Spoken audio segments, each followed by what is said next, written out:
भारत का air defence system दुश्मन के फाइटर जेट, हेलीकॉप्टर या मिसाइल को गिराने के लिए 3 चरणों में काम करता है।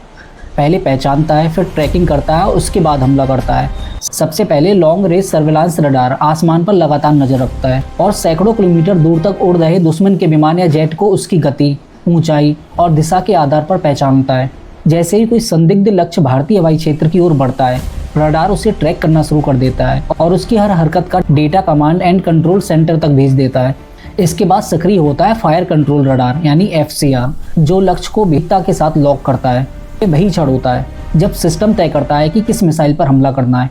जब लक्ष्य पूरी तरह से लॉक हो जाता है, मिसाइल को लॉन्च का आदेश दिया जाता है। जमीन पर मौजूद लॉन्चर से मिसाइल तेजी से आसमान की ओर बढ़ती है। लॉन्च के तुरंत बाद मिसाइल को दिशा देने का काम रडार और ऑनबोर्ड गाइडेंस सिस्टम मिलकर करते हैं। जमीन पर मौजूद रडार लगातार लक्ष्य की नई स्थिति मिसाइल को भेजता रहता है, जिससे वह उड़ते हुए दुश्मन के जेट की दिशा में खुद को सुधारता रहता है।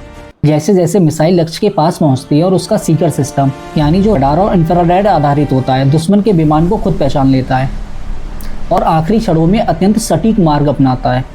लक्ष्य के बहुत पास पहुंचकर सीधे टकराकर विस्फोट करती है, जिससे दुश्मन का फाइटर जेट, हेलीकॉप्टर या मिसाइल पूरी तरह से नष्ट हो जाता है। प्रक्रिया की खास बात यह है कि सेकंडों में घटित होती है। इससे इंसान, रडार, कंप्यूटर और मिसाइल सभी का तालमेल होता है।